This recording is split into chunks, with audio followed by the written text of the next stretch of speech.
think Glenn lied to us just barely.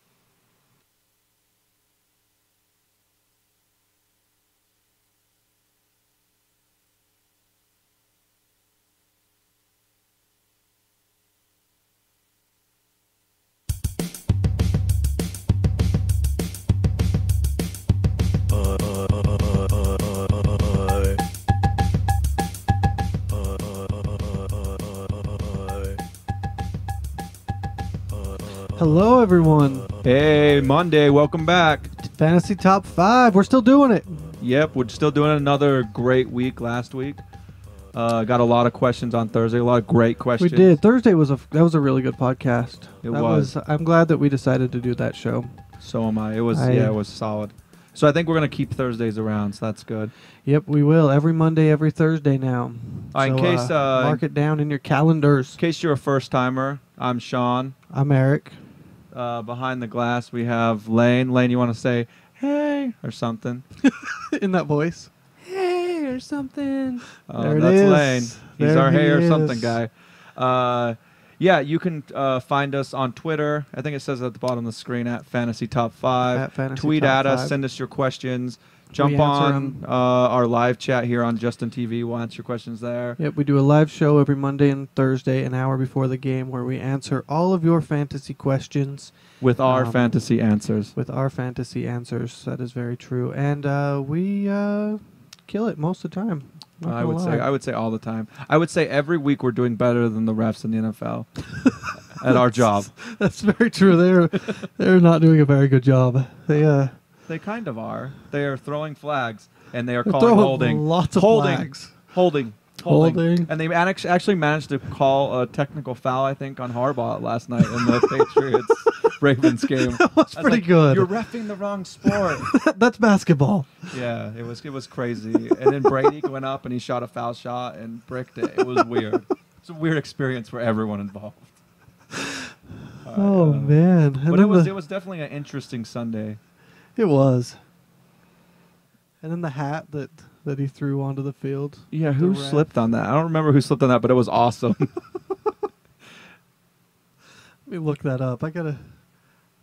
All right, well, If they have it. Yeah, but there was Ogletree. It was. Oh yeah, it was Ogletree. Which Ogletree would have been the fantasy stud again this week if it wasn't for that hat that he slipped on. I think he really could have caught that touchdown. Is the funny thing. That's why it slipped my head. Is because that was the worst game ever played. The Cowboys in Tampa Bay yesterday was the most boring game I think ever. Yeah, it was pretty crazy. But the refs made it a little exciting. I think that's why he did it. He's like, you guys are really boring me out here. I'm just gonna throw this hat, see what happens. All right, so we'll go ahead and get this started like we do every show with our newses and bruises. What?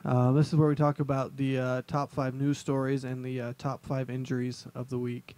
I think the first news story we should talk about is it's a little heavy, but I think we should go ahead and bring it up. Torrey Smith has an awesome game, but loses his brother in a motorcycle accident at like 2 o'clock in the morning on Sunday.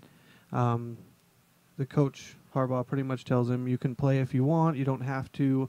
Those are always really, crazy because I think I would have a really hard time playing. And he looked like he had, like they did a special thing at the beginning of the game for the NFL Films guy. Wow, I'm a good NFL fan. Sable, yeah, for Sable. And you could tell he was having a hard time in the pregame and everything, like, which it makes sense. Like I don't know how you go out there and play after that, but he did. He's a team guy. He don't want to let his teammates down. Had a great game, played really good. But yeah, it was definitely made the game a lot more emotional. And I feel for him.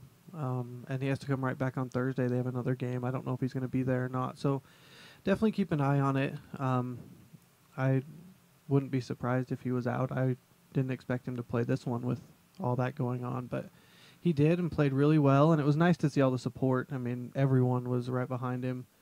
Flacco, Ray Rice both had interviews after talking about it and everything else. So that's our number one news story. The second news story I have here is, and I just had to throw this out. It's not really a news story, but I had to just throw out the fact that Arizona is 3-0 and the Saints are 0-3. Which I feel like the Twilight Zone. We are literally in a Twilight Zone episode right now. It's also really funny because last podcast on Thursday you said, I think Drew Brees will do something, die before the Saints are 0-3. I said he will literally die. So I think he may be dead somewhere because I literally keep did an eye think on he that would for die. fantasy. Keep an eye on that because he may not be alive for the next game. But yeah, I had to kind of throw that out. And then also the fact that Fitzgerald actually did have a really good game against the Eagles, like we said that he might.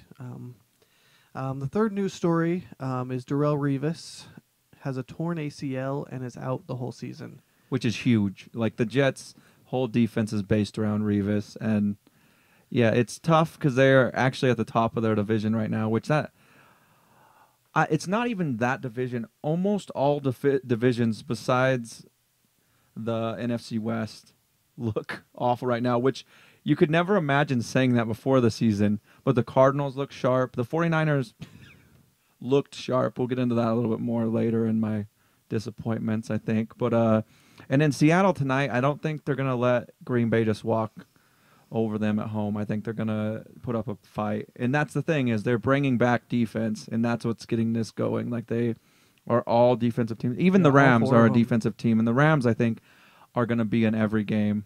Yeah, they picked up a lot of defensive players. Yeah, that's really crazy because for the last few years, it's pretty much they've been the joke of every. Yeah, even the 49ers until last year. Yep. So yeah, that should be pretty crazy. Number 4, and I kind of threw this out there as well. Questions persist about Peyton Manning's arm. And I feel like a lot of people have been talking about it today on different news sites and everything else. That a few different things. One is the throw. Everybody says that the throw doesn't look right. The balls come out wobbly half the time. And then also the fact that, towards the end of the game, which Sean and I thought that people would be talking about this when they started showing the backup, talking about maybe putting him in since they only had a few seconds left to drive it all the way down the field, that they would have to take Manning out of the game and put his backup in order to throw the long ball. So, and here's the thing. I don't know what the hell coaches are thinking sometimes. Like, I'll start with this. Like you don't mention taking Peyton Manning out. It's a snowball's chance in hell you're going to make that bomb if you do throw it at the end of the game. Yeah. So you let Peyton Manning do it, or you have some kind of other play in place. You don't, because people are already questioning his arm strength. That's the dumbest thing you could do. It makes you look bad. It makes other teams are going to notice this. And like you said, as soon as they talked about it, you said that's what they're going to start talking about tomorrow. Yeah, if he doesn't complete, sure enough, they are.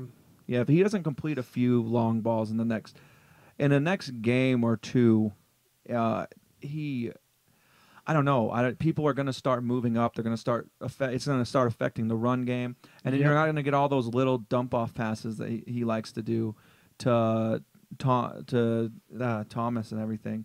And I don't know. It's just not looking great. It doesn't seem like that big of a news story, but it's one of those I felt like we should talk about, especially since Peyton Manning. I mean, he actually did finish the game really well. I told Sean when they were down, I'm like, just wait. Here's the comeback. Peyton Manning fourth quarter, and he actually almost pulled it off. I mean, I think if he had an extra 2 minutes, I honestly think I could see the Broncos winning that game. Maybe. But I just don't think he had enough time. And the fifth news story, which is another one of those that a lot of people have been talking about today, is apparently Rex Ryan said it's possible that Powell and McKnight, the two backups for Green, could start to see a lot more touches. Which I don't think Sean Green has been that good anyway, and I've been down on him, pretty much this whole time. Anyone who thinks that he's good. So it kind of affects fantasy a little bit. But the other thing is, in the comments of all these news stories, I bet you can't guess who they talked about, who should be the backup instead of Powell or McKnight on the Jets. Tebow. Oh, who? Every single comment was put in Tebow. Green's not doing good. You have a backup there. His name's Tebow. Yeah, and he's a running back. Yeah, put him in. And so I knew the chance would start coming for Tebow. I knew people would start talking about Tebow, but I didn't realize it was going to be for any position on the field. So yeah, and that's the thing is, I don't know if you saw Mark Sanchez, who I think he got a little bit of pleasure out of it. I don't know if he did or not, but he threw a pass to Tebow in the game and just drilled him in the helmet. It was awesome. Like Tebow's out there running around, turns around, and it just slams him in the helmet. It was the greatest thing I've ever seen. That's hilarious. So yeah, you knew it was going to happen in New York. You knew they were going to start chanting for Tebow to play eventually, and now it's for the backup running back role. And I say go ahead and just do it. Why not? Top 5 bruises. So the Lions quarterback Matt Stafford actually came out of the game. I believe it was with a pulled hamstring. I looked this up. But then I think that's what they initially thought. I don't think that's actually what it was, though. But anyways, keep an eye on that. We've been really high on Stafford. Yeah, apparently they haven't really talked about it a whole lot. So it's something with his leg. I don't think it's a hamstring. I think that's what they initially thought. But definitely keep an eye on him. It's depressing because we were so high on him, and now he has the injury. He hasn't really looked that good this year. I think there's a good chance he's back next week. I think it was more of he's in his own head, and then I think when they got to the point where they were back in the game out of nowhere, the coach was just like, I can't make it obvious. I just pulled him out of the game for no reason, and so I'm not putting him back in. Maybe that's not the case. And Maybe they were playing really well with the backup, so that's Yeah. kind of part of it too. The backup came in and actually made it go into overtime. They were down like two touchdowns. Yeah, and LaShore looked solid in this game, so I think that if they can get a stable running game going, then I think Stafford will get right back on track. Like, you kind of know against the Lions, they're going to pass it, and they're probably going to try to go deep, so you cover that. They haven't had a running game, so once they get that going, I think it helps them a lot. Yeah, so definitely keep an eye on it. Number 2, Reggie Bush, which is another big injury. It looks like his knee is okay. It looks like he got good news from the doctor, but he could still be out for a few weeks, but it wasn't anything major. So definitely keep an eye on him before playing him because he's been really good. The other top rusher right there with Bush, C.J. Spiller, also got injured. He hurt his shoulder, and that's another one that's still really new. They still don't really know a whole lot on it. And that's why it's also nice that we have the Thursday show as well because we can come in and update everyone on all these. Because a lot of these don't have a lot of news yet. Yeah, then that's the thing is a lot of them you'll see things. I mean, even like Stafford, it said hamstring, but then later looking up stuff, it didn't. So Yeah.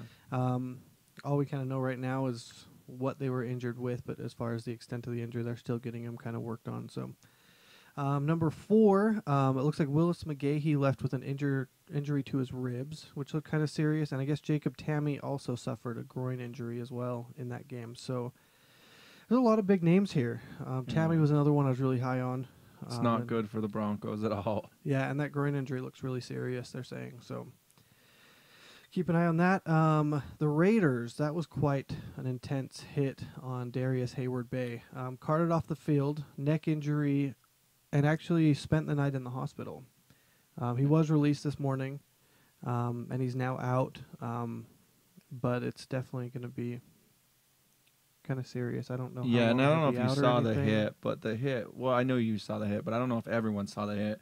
Like, it was insane. Like, I don't know. Like, it looked bad, and then he didn't get up for a minute, and you saw him just go limp. So I wouldn't expect him to be back in for at least a couple weeks because it's at least a concussion, and it's at least a bad concussion at that. So yeah, it was pretty crazy. And to spend the night in the hospital is yeah, it's no joke. Yeah, exactly. And my number 6, I actually added a 6th bruise here because it actually just came through this morning, and I added it here like an hour before the show here, is Austin Collie will require surgery and is placed on injured reserve. So Austin Collie is out for the whole year.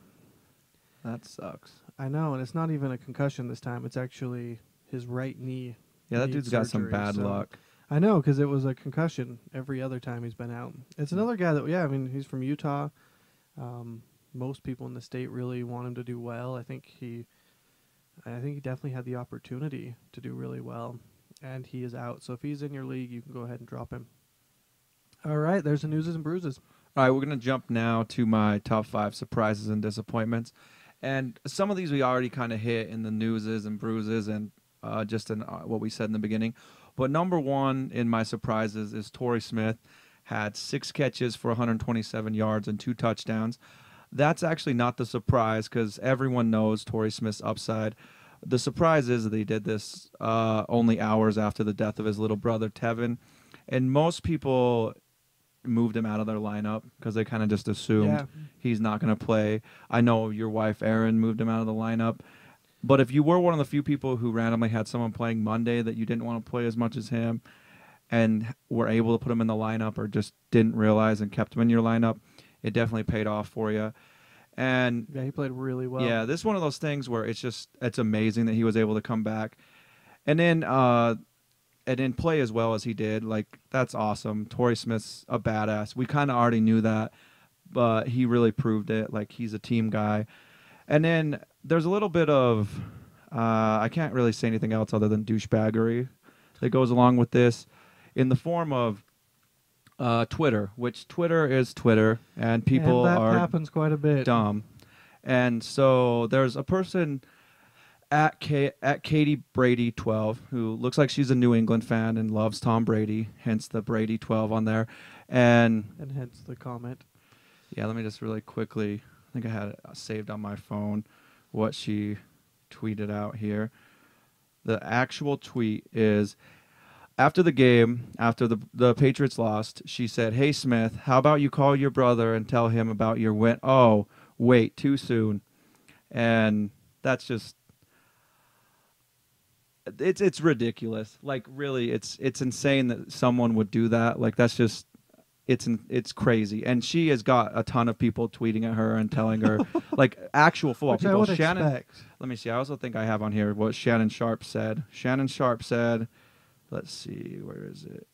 Let's look this up. Katie Brady 12, I'm terribly disappointed in you, and that tweet was disgusting. And a number of other her people. Her account is protected now, so you can't even look at it anymore. Yeah, but I'm not going to call her anything other than a douchebag, I guess, as I already did that. But it's just ridiculous, and I thought I'd just mention it on here because I don't know. I can't imagine tweeting that out no matter how big of a fan I am of a team. That's not, because they lose, there's no reason to take a shot like that at someone. So I just kind of wanted to throw that in there. I agree. And on that, we'll just kind of move on and to my second surprise of the week, which was Christian Ponder against the 49ers defense. He threw 198 yards and 2 touchdowns. He also ran for 33 yards and 1 touchdown. He looked great against the best defense in the league, in my opinion, and he made great decisions and had no mistakes. And speaking of that, he hasn't thrown an interception this whole season yet. Wow. So that's impressive on its own. And he's one of those guys that if you're in a deep league or if you're in a 2-quarterback league, you might want to look into picking him up. Like, maybe you can play him if Phillip Rivers ever plays a tough defense, because I think everyone who owns Phillip Rivers yesterday saw how good he does against a solid defense like Atlanta and gets 5 points. He's just ridiculous. But all right, and then we're gonna move. Yeah, I would definitely pick up Pond. He's looked really good this year. Yeah, and I've been high on him. You can see the potential there, but the Vikings they look like they're a mess out there, and then they come out and they've played pretty well so far against the 49ers. Yeah, which is just crazy. All right, and then my third surprise of the week is Jamal Charles, who carries his team to their first win of the season with 233 rushing yards, 55 receiving yards, and 1 rushing touchdown.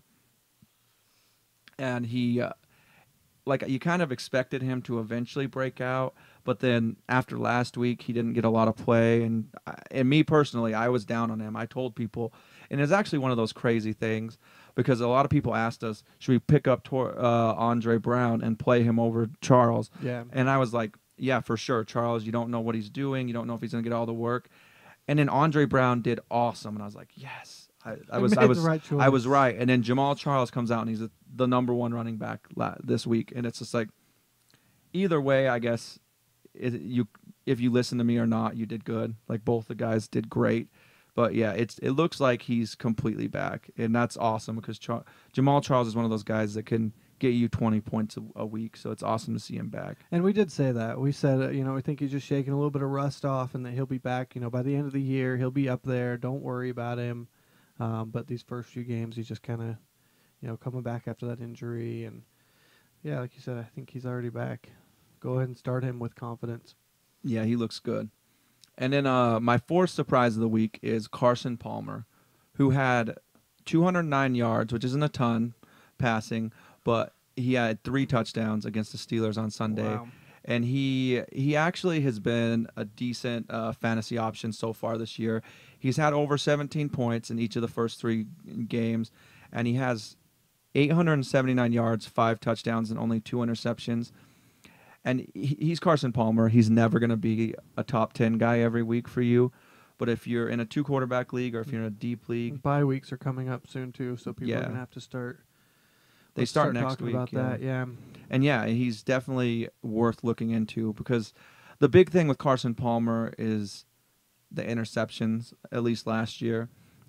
He's definitely remedied that to an extent because he only has 2 this year so far. And he looks good out there, and he looks like with all the injury problems and issues the Raiders have had, he still is finding ways to get not the most yards. Like he's not killing it yards wise, but he's getting touchdowns, and he's looked good out there. So looking to pick him up if you need. Yeah, you were going to play him, and you didn't, right? Yeah, I didn't. I played Phillip Rivers because Phillip Rivers throws touchdowns. I heard. Didn't work out, so that's my bad there. Eric's always so good at that. He's like, I'm gonna call you out on your shenanigans. Well, I was wondering. It was an actual question. I was wondering if you really did play him because I was pretty sure I thought you knew that I didn't. No, I thought maybe, but I wasn't sure. All right, and then my top 5, my fifth surprise of the week is the Arizona Cardinals defense. They look awesome out there. The Cardinals are one of 3 teams to be 3-0, and the defense has been a huge part of that. Yeah, it has. They already have 12 sacks this season, 2 interceptions, 4 fumble recoveries, 2 blocked kicks, and 1 defensive touchdown. And they've played the Seahawks, the Patriots, and the Eagles. And those aren't teams. Not easy teams. Yeah, they didn't play awful teams by any means in that. And yeah, they just have looked crazy good. Like Vic couldn't do anything yesterday. Brady looked ridiculous the week before, and the Seahawks actually weirdly have kind of played him the best, I think, so far, which is kind of random. but yeah, and on the plus side of that, also their offense I didn't talk about a lot. They finally look like they got Fitzgerald going a little bit, and if Cobb stays confident and can get any kind of steady offense going, I think they could be the team to beat in that division because they look a lot like how the 49ers looked last year, with just living by their defense, but as long as their offense doesn't make mistakes, they win games. Offense just needs to be just good enough. They look like the Ravens that won the Super Bowl. And that's exactly how they won. Their offense was just good enough, and you can win Super Bowls doing that. The 49ers almost did. I feel like they definitely would have had a shot if they had got past and into the Super Bowl. I think they could have. Yep, and I agree with you 100% on that. And then we're going to move over to my disappointments. The first disappointment of the week is the Eagles. Yes, all of the Eagles. The whole team looked awful. The defense let Cobb pass for 222 yards and 2 touchdowns.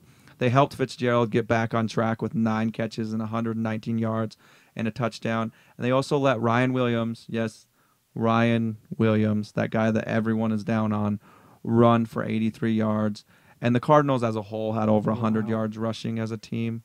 And that's the thing is I said you can't trust any Arizona running back, but apparently if they're playing the Eagles, go ahead and trust the Eagles, who have a great run defense. It was weird to watch. And then Vic did exactly the thing that I talked about it all week, and I think that's what I said all week. Play Vic because if he can have 2 points and come into the fourth quarter and get you 20, or he can have 2 points come into the fourth quarter and get you 7. That's what he did. What happened? It was awful. Which I honestly, my whole thing. That's what I've been saying. Shut down. Vic was having none of it. Yeah, it's just, it looked awful. Really, really, really awful. All right, and then my second disappointment of the week is the 49ers. A lot of people, including myself, have picked the 49ers to go all the way this year, and that all might have changed yesterday because they didn't look great. They let the Vikings Vikings offense walk all over them, and their offense left the game with less than 300 yards. Like, that was so crazy. Yeah, it was just ridiculous. And everyone was up on him. They're like, Alex Smith is making the right decisions. He's out there. He's not making mistakes. And then he made mistakes and just looked ridiculous against them. And AP, Adrian Peterson, did not look amazing. He didn't run all over him. He only got like 86 yards. But he made a lot of those yards after the first hit and everything. So on the plus side of that, too, like AP, I think, is gonna look great the rest of the season, really. Like, he's just gonna look good. And then, did you have something to say on that? No, just that it was just a crazy game, and definitely start AP. We had a lot of people asking, "Oh, they start AP? Just play him." Yeah, always play Don't AP. Pretend. And then my third disappointment of the week is Cam Newton, who looked awful against the Giants on Thursday. In that game too, because we just talked about it. So we talked about it all Thursday. The game starts, and then all of a sudden it's like we immediately feel like fools. Yeah, well, those are great. Yeah, and that's the thing. Cam Newton passed for 242 yards, but he had 0 touchdowns and 3 interceptions. He did, however, run in 1 touchdown, and after scoring, he kind of did his Superman dance. And let me tell you a quick story about Superman. Superman doesn't run into the end zone and dance while his team's getting the shit kicked out of them. It's just not what happens. So maybe you should quit being a douche after you score. Like, if you're up and you've scored 3 touchdowns, yeah, go in there and do a dance. But until you can play even halfway decent during the rest of the game, don't do that shit. Like, it just looks stupid. You're dancing in the end zone while the Giants, without 3 of their top offensive weapons, are walking on all over you, and their defense is making you look ridiculous. So, yeah, I don't have any feelings on that. And then I'm going to go.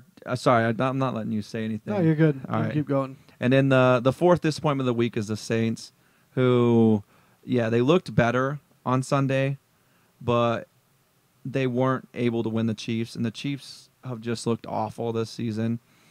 And they're 0-3 now. And I don't want to say their season's done, because it's far from done. But, I mean, if they lose a couple more games, they play Green Bay next week, and Green Bay's looked a lot better. If they lose 2 more games or even really 1 more game and start 0-4, like, they're getting to the point where the likelihood of them making it to the playoffs, especially in the Falcons division, and yes, it is the Falcons division, I don't think it's going to happen. The thing is, I worried about this when they had everything going on and they were talking, they had all the Bounty Gate stuff going on. I was actually a little worried. I mean, you lose your head coach, you lose all the people that they lost.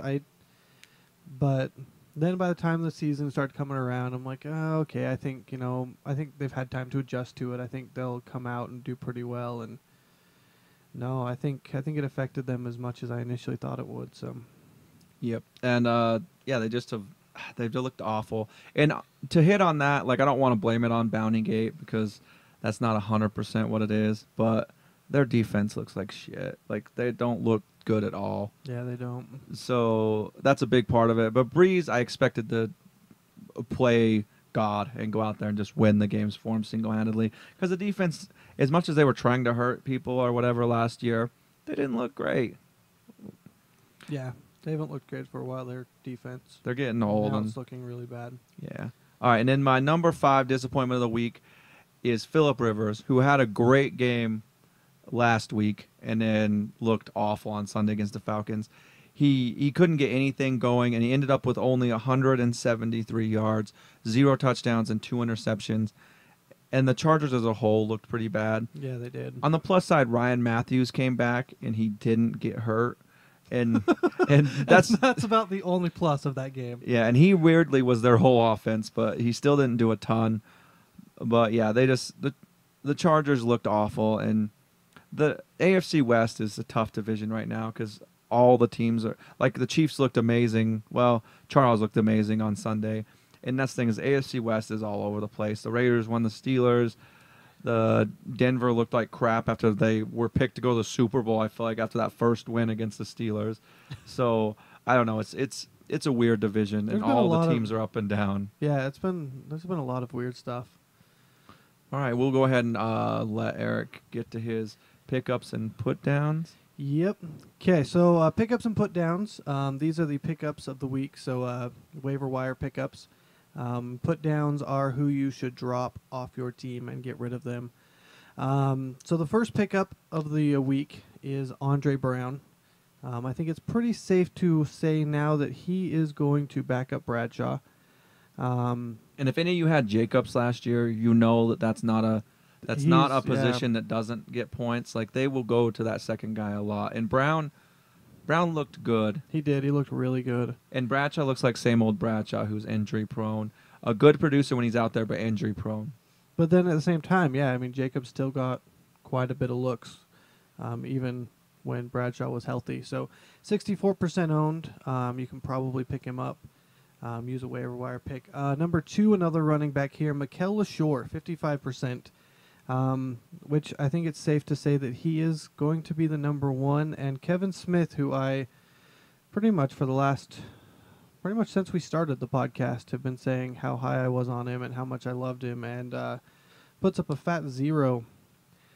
Didn't even get to play for reasons unknown. And that's, I think, a lot of people were really upset because there was nothing really saying. I mean, a few hours before they announced LaShore would start, which I was kind of like, oh, man, like, and Sean was a little bit higher on LaShore than I was, but apparently he is the starter, and he looked good. So as far as Smith, go ahead and sit him. Do not play him because that was brutal.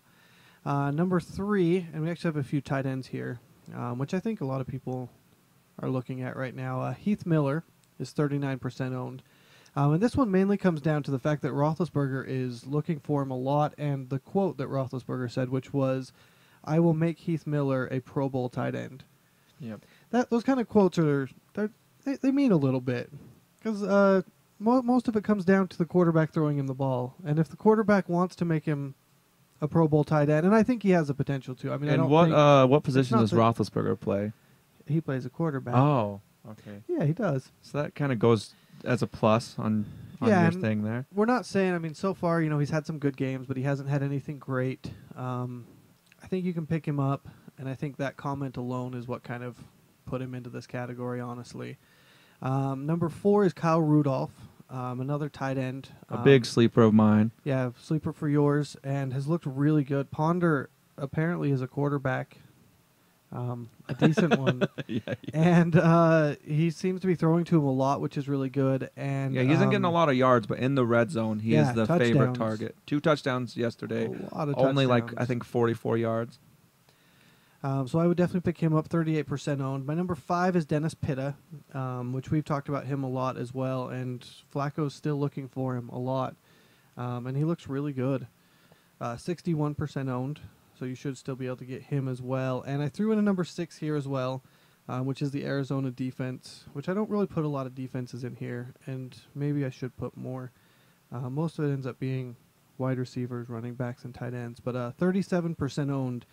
So if you are having trouble with your defensive position, go ahead and pick him up. We actually have a question about that later.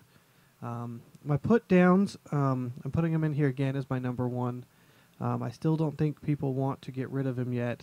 I would honestly try to trade him, but Chris Johnson... Because people aren't going to just completely go... Like, he had an awful beginning of the season last year, and he did decent in a few games, but he still... he looks awful. Like, I think he finally got a 10-yard gain yesterday, and then he got a 7-yard loss the next play. Like, it was ridiculous. And a lot of it's his line, but they're not going to switch the line, so yeah, whether it's him or not, yeah, he's still not going to produce. And also, Locker proved he can pass on Sunday, so I think... Oh, yeah. Yeah. And they look like they're going to pass a lot, so he doesn't have Jeff Fisher anymore. Which could be part of it as well. But yeah, 98% owned. I would try to trade him. Just throw him out there for anyone. It doesn't even matter who at this point. Whoever you get will be better. If he is owned, he is better than Chris Johnson. My number 2 is Sean Green, which I talked about this as well. 88% owned. And I was going to put him in here anyway. And I actually did put him in here. That was before I heard Rex Ryan saying that the 2 backups are going to get a lot more carries. Which that, I think, immediately puts him in here in a put down. if you want to try to trade him as well, you're not going to get as much, but you may be able to get something for him. But he's pretty high owned, so go ahead and do not play him. My number 3 is Justin Blackmon. I think he's officially droppable. 60% owned. Hasn't really looked that good, and Gabbert's looked good in 2 out of the 3 games. So it's not like it's the whole Jaguars. Shorts has looked good. Yeah. I put him in my watchovers, which we'll go over. However, Laurent Robinson got a concussion on Sunday, so that might help Blackmon. Yes, I actually... Yeah, but I wouldn't want to... I don't know if you mentioned that earlier, but I wouldn't want to count on Blackmon. He just... I've watched the games. He doesn't look like he's on the same page as Gabbert. Like, and that really does matter. Like, if you... Yeah. Especially, Gabbert, I think, is that kind of quarterback that needs you to be right where he thinks you're going to be. Yeah, I'm wondering if the Rams maybe made a good choice, although they were going to pick him up, but they didn't. 60% owned. Number 4 is Laurent Robinson, 39% owned. He's not really near as much owned as everyone else. But I would go ahead. I don't know. It's really weird because he was that Ogletree type character who really has not looked, just hasn't really looked that good. I expected him to come in and actually do really well. I know VJack's got a lot of looks. And what's their wide receiver? Why can't I think of his name? On Tampa Bay? Yeah. Mike Williams? Mike Williams. He's looked really good, and Robinson hasn't really done anything. And my number 5 is Michael Crabtree, 78% owned. I know the 49ers just had a really awful game, but still, I don't think he's not startable. I don't think Crabtree's a startable option. He is behind a lot of wide receivers there. I think the 49ers will come out next time and do a lot better, but I still don't think his name is going to be up there in the top wide receivers next week or anytime soon. So, really quick, you confused me for a second there. I'm not doing this to make you feel weird, but Laurent Robinson's a Jag. You were talking like he was Tampa Bay. Oh, but that's why I mentioned him with Blackmon. Oh yes. Yeah. Sorry, I didn't want to confuse you. I thought for a minute I was like, am I wrong? Is he a Tampa Bay Buccaneer? And then I checked really quick, and yeah. Yes. So and then he also had the injury as well. So yeah. So yeah, there we go. All right, and then I'm just gonna cruise through this so we can get the questions. I'm just gonna go over the top 5 in each position of fantasy leaders this week. The quarterbacks, the number 1 quarterback was Ben Roethlisberger, who had 32.16 points. Matt Schwab was number 2 with 26.6. Flacco was number 3 with 26.58. Robert Griffin III was 4th with 26.34. Andy Dalton was 5th with 25.72. Roethlisberger was number 1. Yeah, well, he threw 4 touchdowns. And there's actually a little bit of controversy on that one that was to Antonio Brown, because since he fumbled, they're trying to say that it shouldn't count as a touchdown because it was after the fact. The touchdown was after the fumble, which it would still count as a reception for Antonio Brown and the touchdown. So it's kind of weird. Like some people are like, he got it in, fumbled it, and then somehow ended up with it again, which was absolutely crazy. Which I don't know how that. Yeah, I don't know how that works.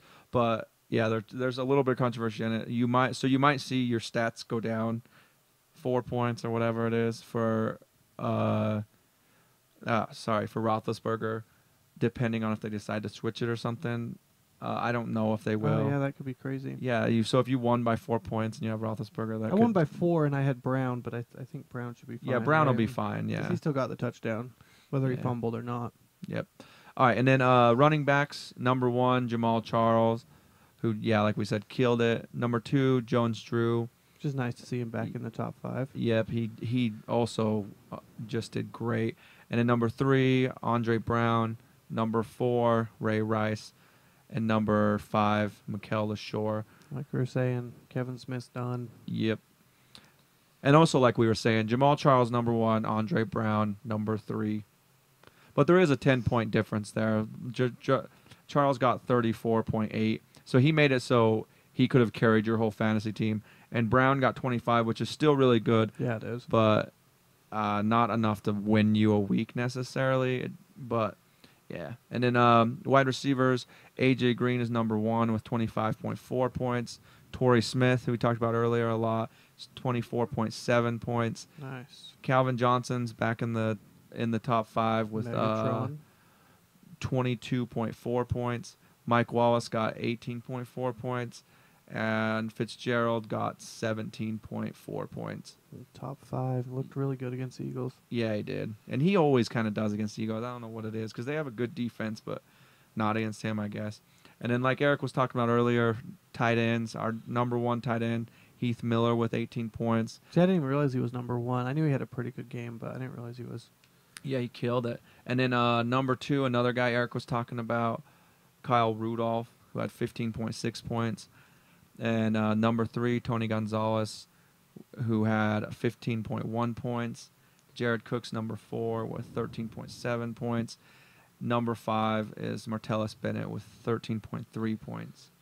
Nice. Yeah, they all did really well. And then kickers, we got Ryan Suckup, 21 points. Lawrence Tynes, 20 points. Jason Hansen, which is 18 points. He's a good kicker. Yeah, he always is getting a ton of points. Yeah, he did really good last year. I have him. Yeah, and then we got so nice. Rob Baronis with 14 points. And then we got a tie at 5 with Robbie Gould and Matt Prater with both having 13 points. And then we're going to move to our defenses. And we have Arizona Cardinals, which Eric also talked about, with 24 points, which 24 points from your defense is incredible. Yeah, that's insane. And number 2, the Bears had 23 points. Number 3, the Titans had 17 points. Number 4, the Falcons had 16. And number 5, the Giants had 16, which I guess they both technically tied for 4, but yeah, either way. Yeah. Yeah, and that's the thing is defenses this week were kind of, I think a lot of people probably could have lost just on their defense alone. 49ers didn't look very good. I don't know where they ended up. The Ravens let the Ravens Patriots got score 1. a lot. Yeah, they got 1. The Steelers, who a lot of people are still super high on their defense, let the Raiders do a lot to them. So, yeah, and then also, like always, these will be on our website later this week after the Monday game. Obviously, if there's people that switch the top, may move into the top 5, we'll adjust that and put it on there later this week. And now we're going to jump over to questions. Yeah, and we'll go ahead and talk about the one question that I had here that actually goes along with defenses. Where do I have it at? So the question here is, which defense would you rather have in your lineup, Cardinals or 49ers? And we're getting this question because, like of what we just said, Cardinals were the leading defense, and all the other defenses that you think would do good just really didn't have that good of a game. I kind of want to see where the 49ers actually ended up at here. 4 points. I would go ahead and say, kind of what I say with everything, is San Francisco's defenses looked really good. Just because Arizona's looked good so far, I would still stick with the 49ers, but if you can pick them up, do it. It never hurts to have extra firepower on your bench. And you never know. But as far as going forward, I would still stick with the 49ers. Yeah, the 49ers one are proven. One off game doesn't change your mind. But then Arizona they've had 3 really great games. So yeah, they've looked tremendous. Like, they're awesome so far. I believe they're the leading defense just in general, if I remember correctly. Arizona's second, actually. Chicago is a little bit better. But that's what I would say. If you can go ahead and pick up Arizona, I think, what did I put them at? 30 what percent? 30-something in here. So you should be able to get them. 37%. Yeah, 37%. So, maybe just stash them on your bench, but I think the 49ers still are a safe bet going forward. All right, now we have a quick question here in our Justin TV chat. And it says, what do you see the Rams finishing the season at? Matt Miller from Bleach Report has them power ranked at 18th after week 3. Nice, another Rams fan. And well, I actually don't know. I'm completely Just throwing that out there. I don't really know if he is a Rams fan or not. Yeah, he maybe isn't, but he's asking about the Rams specifically, so I would assume he at least kind of likes them. But I don't know where I would have them power ranked at, but I think that they will end the season 7-9. Like, I kind of thought they'd be 8-8, maybe 9-7 when the season started, but they haven't looked like they've gotten moved as far along as I thought they had. Yeah. But they still look like they are wanting to be in every game. Their defense looks pretty good, and when they're not playing in a tremendous defense, which they do have 3 really hard defenses in their division, but their defense isn't awful either. So I think they'll win some games. I'm just hoping that by the end of the year they really look like they're clicking, and I hope that's the case. Hopefully without injuries this year. Injuries were a lot of it last year. I think the reason they only won 2 games is because of all the injuries. I blame it almost 100% on that. I think if their corners and everybody else on that team, Jackson went out, Amendola was out the whole year, Bradford. They were on their 4th quarterback at one point. I mean, you can't win a lot of games when your best wide receiver, all your corners, and everyone else are. So as long as they stay healthy, I think they finish, right around 8-8, 7-9, that kind of thing. Yeah, and that question was from Beastie5, and he also had one other question we can just hit really quick because we've already kind of went over it, and that's who wins the game tonight, Seattle or Green Bay? And we already picked it on our Thursday podcast. I picked Seattle to win, and Eric and Lane both picked Green Bay to win. And yeah, I think it's going to be a lot closer than people think, and I think Seattle might come up ahead just because they're in Seattle, and Seattle Stadium is insane. But I wouldn't be surprised if Green Bay wins it. They're Green Bay. But yeah, I'm just picking Seattle for the upset. And I went with the Packers. Actually, at that point, I think we had all picked very similar picks at that point, and so I went Packers anyway, but I still wanted to be different. Here's another question we have here that we got earlier. Is it worth it to trade away Fred Jackson for White? I'm assuming Roddy White. I already have McFadden, Forte, Martin, Green Ellis. I also have Steve Smith, Victor Cruz, and V-Jack. With McFadden, Forte, Doug Martin, and Green Ellis, I think you can safely get rid of Fred Jackson. And if you're getting Roddy White, I would take it immediately. Yeah, Roddy White's top 5 receiver, I think, by the end of the season. And you Victor Cruz and Steve Smith and V-Jack, you have to play 3 in most leagues. But V-Jack is so inconsistent, though. Yeah, I would much rather have Roddy White in that spot. And Victor Cruz still hasn't proven that he's that leading wide receiver yet. He was number 1 against the Panthers on Thursday, and he was their least productive person. Like, he needs to be number 2 or the slot receiver, or he's not as good. And I didn't know if I really trusted him coming into this year. I wasn't incredibly high on him, but I wasn't really low on him either. I did pick him up.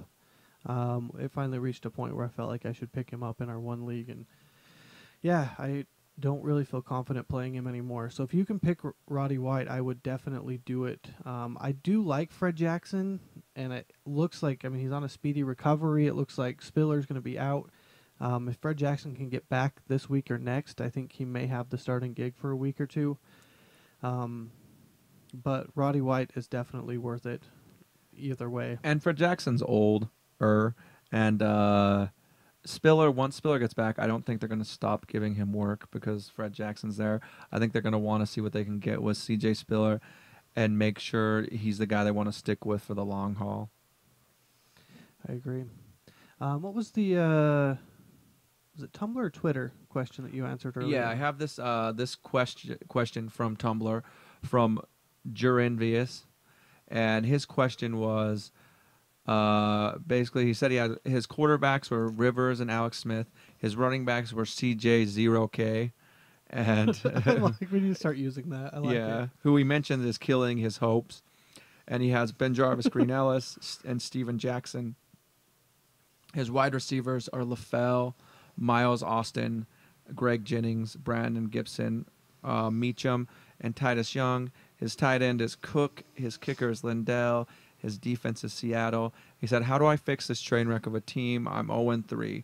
And he said thankfully he's 3-0 in his other league. Which is nice. Yeah, which is always nice when you have a couple leagues to do that. But you want to always be on the top in both.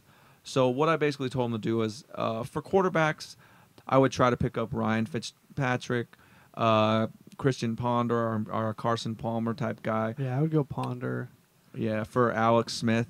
But I would say keep Rivers because I think Rivers will be a decent quarterback going forward. And then it's hard to get rid of him. Yeah, because Rivers is one of those guys that when he has a big game, it'll be a close to 400-yard game with a few touchdowns. He's not a game manager, basically. Like, when he throws to score. He doesn't throw to get first downs. And for running backs, I told him to trade or drop Johnson and try to get, like, LaShore, Ryan Williams, or maybe Powell. I think you could probably get LaShore. If you do it right now, I think you could probably get LaShore. And that's the best Chris option. Johnson, and that's solid. Yeah, and then Ryan Williams looked better. He still doesn't look great. And Powell, if they start giving him work, I think they're going to see that almost anyone is better than Green there. And then I said maybe even Choice for the short term, but he's eventually good. I think he'll get the carries next week unless Jackson randomly comes back that quick. But Choice is definitely short term, so kind of just depends on who you can get there. And this all obviously, he didn't say what people he was looking at, so I'm going off of just who I like, who could still be on the waiver wire or on the out there to get. And then on wide receiver, I said go ahead and drop Meacham. He's looked awful, and try to pick up a Jacoby Jones, who is killing Bolden's fantasy value in Baltimore. They're going to him a lot, and I do not know how he looks this good for Baltimore after looking terrible for the Texans for so long. I don't know, but he's becoming one of my favorite wide receivers, not fantasy-wise, but just football-wise. Because he's way awesome. And his dances are awesome.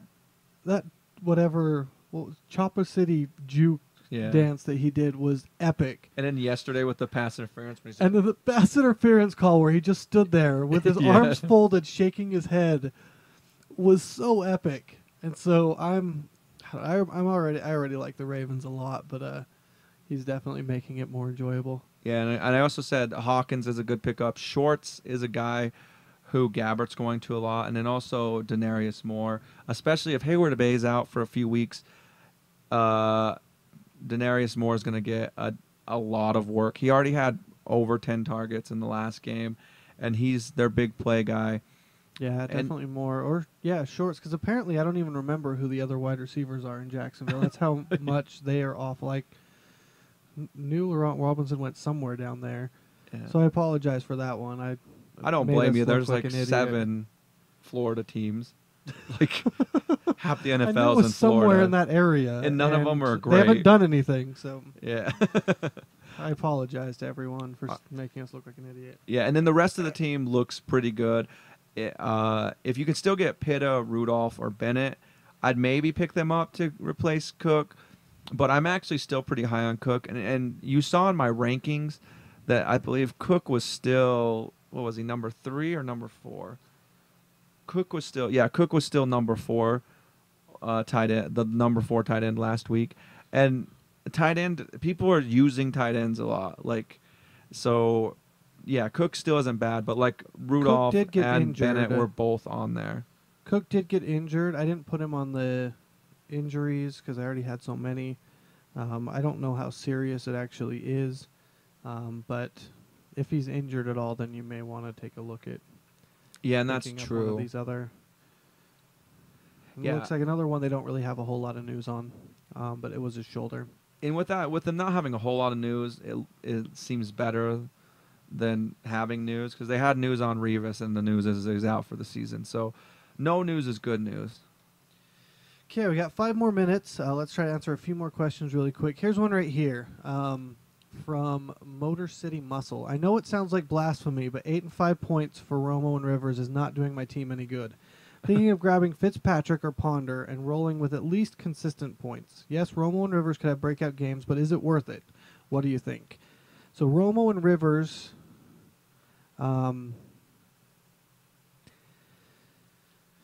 or Fitzpatrick or Ponder. I don't know. I mean, I think we're all pretty high on Ponder after that game, and he's really looked good just in general. And Fitzpatrick's looked good. And Fitzpatrick's looked good, but I'm still a little hesitant because, like I told everyone, the last one I had him last year, and it was, you'd have those same 8-point games where you're just like, come on.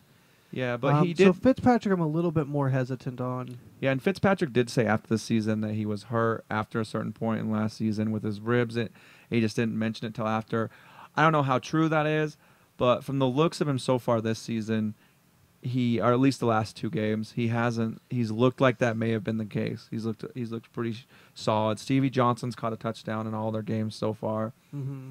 And yeah, I don't. But that's the thing, Noah. Still, like, you make a good point. Person who has what Motor City Muscle, Romo and Rivers are way more likely to get you 20-point games, but they're also way more likely to get shaken and get you 5 to 10-point games. But I think it's the same with Fitzpatrick or Ponder. I mean, he is saying consistent, but I still think, Fitzpatrick had 20, 30-point games last year. And Ponder, how many did he have last week? Quite a bit. 3 touchdowns, right? 2 touchdowns, I think. Let's see. I would go ahead and say do it. Maybe keep Rivers. Romo didn't really look that good last year either. I would go ahead and drop Romo and pick up Ponder is what I would do. And keep an eye on Fitzpatrick. So one other question, and then we'll go ahead and wrap things up here. This one's a little long, so I'll just kind of skim through it really quick. I have C.J. Spiller. He's hurt. I was trying to shop Drew Brees since I have Matt Ryan, which is a good pick, and Vic. The kid that I offered Brees to said he would give me McCoy for an injured C.J. Spiller. Should I accept or no? On top of that, C.J. has to worry about Fred Jackson coming back from the injury. Fred Jackson is in free agent, so if I dropped or got rid of C.J. Spiller, I could go ahead and pick up Fred Jackson. I would say do this immediately. Yeah, I don't know why you're asking the question. McCoy, he had a bad week this last week, but so did everyone on the Eagles. But he's a top 10 running back for sure. C.J. Spiller's, yes, will. You basically answered your own question, but like C.J. Spiller will get work, but if Fred Jackson comes back, there's a good chance Fred Jackson will get a decent amount of work as well. I don't think I never expected C.J. Spiller to continue on what he's been doing. Yeah, and you also, like, it sounds like you have a pretty good plan. Yeah, if Fred Jackson's a free agent, trade for Spiller and then pick up Fred Jackson. So if Spiller's injury ends up being longer than we thought, you'll for sure be able to use Fred Jackson there. And then if not, you have Fred Jackson to if they start favoring him more than Spiller for some reason. So, yeah, I would go ahead and do that immediately. McCoy's awesome, and I would love to have him. So, yeah, there it is. The game's about to start. So enjoy Monday Night Football. Enjoy looking at your waiver wire. Hopefully you get some good picks, and hopefully we gave you some advice that you I apologize are able to again use. For the awful mistake about the Florida team there. Yeah, it's the Jags. I think people understand. Like they're like, oh, the Jags are still playing in the NFL, which is sad because we're really high on a few of the Jags players, but they still haven't proven themselves. So it's all good. I would say, I'm speaking for the viewers now. I would say it's all good that you said that. And then we have a show Thursday, an hour before the game. Tweet at us, ask us some questions. Peace out. Yeah, peace out.